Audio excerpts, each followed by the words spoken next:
O livro de Apocalipse é muito mais simbólico do que eu e você imaginamos. E eu queria mostrar aqui uma explicação simples de como entender determinadas profecias para que cheguemos ao resultado de quem são as duas testemunhas. Primeiro, existe uma regra de várias e várias regras para se interpretar uma profecia. E uma delas é a profecia cruzada. Isso é, não há uma profecia que não tenha uma referência cruzada em um outro profeta. Por exemplo, João aqui em Apocalipse vai falar profecias que falou Daniel. E até mesmo usando outra simbologia, mas falou do mesmo evento. O que é que nós vamos fazer aqui? Nós vamos procurar aqui sobre as duas testemunhas, e em outro profeta se também fala dessas duas testemunhas, porque um pode complementar o outro. Então vamos ler. Aqui no livro de Apocalipse, capítulo 11, ele vai dizer o seguinte: darei às minhas duas testemunhas que profetizem por 1260 dias vestidas de pano de saco. Estas, veja só, são estas as duas oliveiras e os dois candeeiros que se apresentam de pé diante do Senhor de toda a terra. Antes ele vai dar alguns detalhes e depois vai acrescentar, dizendo que elas poderão se defender e tal. Mas o que nós temos que ficar aqui são com esses primeiros versos. Vai ser muito claro que elas vão dar testemunho do Senhor durante um período, vão ser mortas, mas depois vão ser vivificadas. Fala que elas estarão de pano de saco, como quem está de luto, porque isso significa um certo luto, uma certa tristeza. E depois elas serão ressuscitadas. Se nós fizermos a referência cruzada com o livro do profeta Zacarias, no capítulo 4, você pode ver desde o verso 1 até o verso 6. Veja só. Tornou o anjo que falava comigo e me despertou como a um homem que desperta do seu sono. E me perguntou: que vês? Respondi: algo, e eis que o candelabro todo de ouro e um vaso de azeite em cima de suas 7 lâmpadas e 7 tubos, um para cada uma das lâmpadas que estão em cima do candelabro. Agora preste atenção. Junto a este, 2 oliveiras. É a mesma referência, a mesma visão. Uma à direita do vaso de azeite e outra à sua esquerda. Então perguntei ao anjo que falava comigo: meu senhor, o que é isso? Respondeu-me o anjo: veja só, o que é isso? O que são essas 2 oliveiras? O que são esses 2 tubos de azeite? Ele fala dos 2 candelabros, dos 2 cartiçais. E aí o anjo responde para ele: tu não sabe o que é isso? Você não entendeu o que é isso? E ele responde: não, meu senhor. E aí o anjo prossegue dizendo: veja só, o anjo vai falar o que é esses 2 candelabros e essas 2 oliveiras, que são as mesmas figuras, apenas são representações diferentes. Olha o que o anjo diz: esta é a palavra do Senhor a Zorobabel. Pegou aí? Quando ele se refere aos 2 cartiçais ou às 2 oliveiras, que são a mesma coisa, ele não fala em 2 objetos diferentes. Ele não disse é um e é outro. Não, ele disse é apenas uma coisa. E o que é esse objeto? É a palavra do Senhor. A palavra escrita de Deus para o homem. Nós sabemos que a palavra, alguns vão dizer, é a palavra do Senhor dividida entre as 2 alianças que ele trouxe ao homem, a aliança da lei e a aliança da graça. A primeira aliança e a segunda aliança. o Novo Testamento e o Antigo Testamento. Você consegue compreender? E aí ele consegue deixar aqui bem claro, dizendo que essa palavra do Senhor, ela está regada com azeite e com fogo, que representa o Espírito Santo. Ela tem essa característica de estar ungida. E a palavra do Senhor é ungida porque ela foi inspirada pelo Espírito Santo. Se nós formos no livro de 1 João, capítulo 5, olha o que é que ele vai dizer aqui.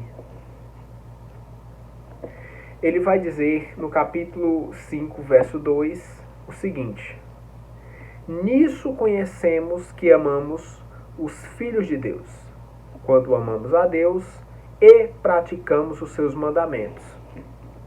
Porque este é o amor de Deus, que guardemos os seus mandamentos. Ora, seus mandamentos não são penosos, porque todo o que é nascido de Deus vence o mundo. E esta é a vitória que vence o mundo, a nossa fé. Se você prestar mais atenção ainda, no verso 6, ele vai dizer: veja só, nós estamos buscando as duas testemunhas. Testificam de algo. Olha o que é que ele diz no verso 6. Este é aquele que veio por meio da água e do sangue, Jesus Cristo, não somente com água, mas também com água e com sangue. E o Espírito é o que dá testemunho, porque o Espírito é a verdade. Então o Espírito Santo, ele deu testemunha através da inspiração da palavra de Deus, por isso que ela é ungida. E aí ele continua dizendo: pois há três que dão testemunho no céu, o Pai, a Palavra e o Espírito.